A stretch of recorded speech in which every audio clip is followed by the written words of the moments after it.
Oke, salam dan salam sejahtera dan isu panas terkini ya yang membabitkan Isam Jalil dan juga Datuk Fahaz. So, sebelumnya kita tonton dulu videonya. Jom. Itu satu. Dan saya juga nak bawa persoalan-persoalan yang rakyat tanya daripada social media ni. Tu hari saya punya TikTok tu berkenaan hal ini. Lebih 1 juta view orang tengok dan banyak komen itu. Banyak komen daripada rakyat tanya mana dia dapat duit ini. So, dia saya dengar semalam dia hantar notice of demand kepada saya. Saya cakap macam ini, awak hantar notice of demand, buat apa? Awak jawab je lah soalan saya tu. Soalan saya tanya, nombor satu rakyat tanya mana awak dapat duit ni, senang aja jawab je lah. Kita pun rakyat nak tahu pasal ini melibatkan orang kata kontrak kerajaan yang besar ni. Dan saya buat report tadi sebab ini kontrak 1 bilion. Ini dana awam tau. Ini melibatkan kita semua ini. So sebab itu ini adalah public interest. So kita nak tahu. So dia kena jawab lah berkenaan perkara-perkara ini. Okey, saya buat report ni. Biasanya dalam kes-kes macam ini, bukti-bukti ni kes-kes jadi complicated. Sebab kes komersial or something. Sebelum ini ada juga macam kes-kes komersial macam ni. Dan pihak berkuasa lah.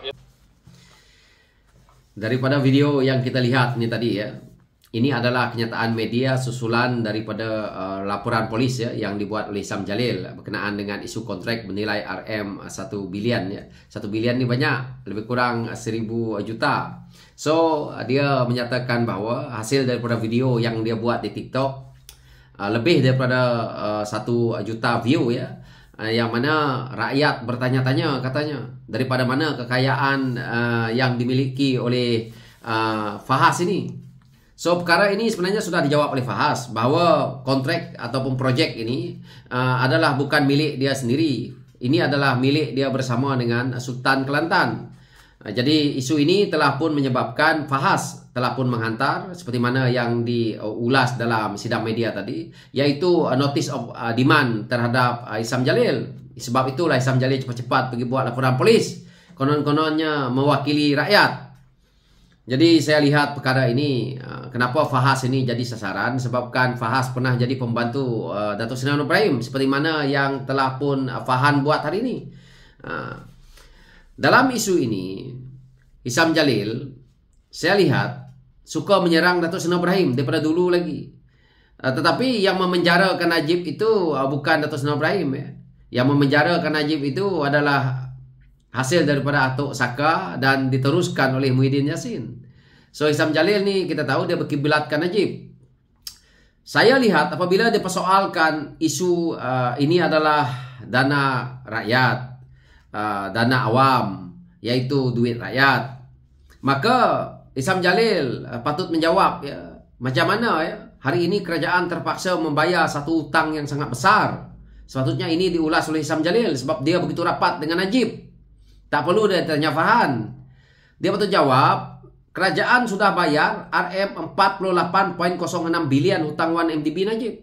Yang kita dok cerita sekarang ni projek 1 bilion. Yang kita perlu bayar Najib punya hutang 48 bilion. 48 bilion tolak 1 bilion, 47 bilion lagi kita bayar atas angin. Atas angin tau. Kita tak tahu apa sebenarnya sampai hari ini perniagaan 1MDB Najib ni. Orang yang paling rapat dengan Najib ni, pembantu dia Isam Jalil ni. Hari ini dia suruh Fahaz jawab apa yang dia mahu. Saya nak beritahu dekat Isam Jalil. Sekarang ini, Fahaz dah hantar kamu notice of demand. Jadi perkara ini, kamu seolah-olah dah fitnah kepada Fahaz. Fahaz dah pun jelaskan perkara ini dan kamu masih lagi tak puas hati. Maka jumpa dekat mahkamah. Nanti Fahaz akan jelaskan. Harta aku datangnya daripada sini. Harta aku datangnya daripada sini. Itulah. Jangan kita buat fitnah. Jangan kita buat andaian. Sekarang ini mudah. Siapa yang buat fitnah akan disaman. Sebab itu dia cepat-cepat pergi buat laporan polis ni. Kerana apa? Dia dah tahu Fahaz sedang nak menyaman dia.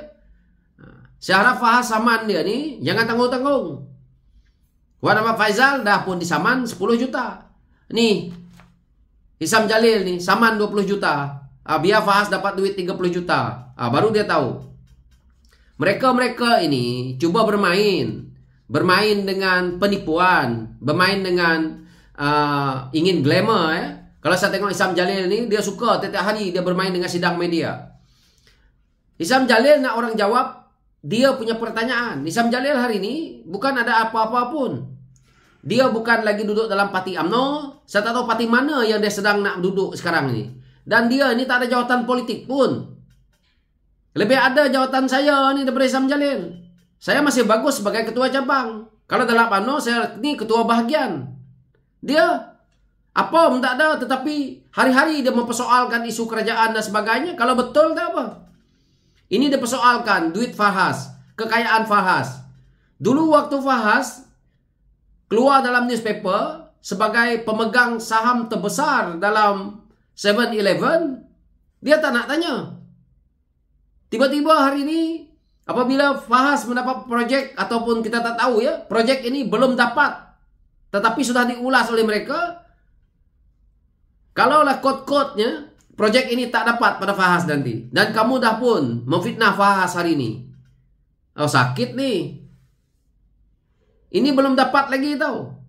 Tapi dah diwar-warkan. Inilah sikap mereka hari ini sebagai pembangkang. Benda yang belum jadi mereka dah war-warkan seolah-olah dah terjadi. Apabila dah kena saman, inilah pergi buat laporan polis. Yang sebelum-sebelum ini tak nak buat laporan polis. Kenapa kamu hari itu dapat tahu maklumat? Buat cara macam Rafizi. Buat laporan, keluar kenyataan, dan akhirnya kamu pergi buat laporan polis. Bukannya hari ini. Ini baru hari ini nak pergi buat laporan polis kerana takut dengan notice of demand yang dibuat oleh Fahas. Itu saja. Tidak ada lebih dan tak ada kurang. Jadi saya lihat, Isam Jalil, kalau kamu nak jadi glamour, kalau kamu nak top dalam kamu punya media sosial, kamu jadi artis. Tak payah jadi orang politik. Kamu tak boleh jadi orang politik. Sebab apa? Bukan kerana kamu glamour dan kamu boleh jadi pemimpin. Tau. Pemimpin ini berbeza. Pemimpin ini dipercayai oleh orang. Dia bertanding pun kalah. Dia dapat 20.000.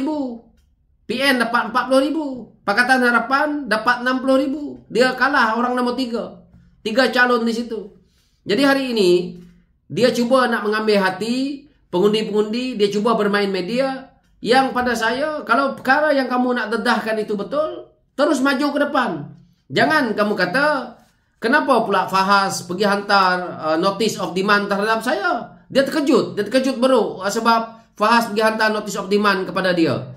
Kalau kamu tak bersalah, kalau kamu rasa jawapan kamu betul, jumpalah dekat mahkamah. Tidak payah kamu menggelupur, tak payah kamu menggelabah bahawa kenapa Fahas dah hantar notice of demand ini.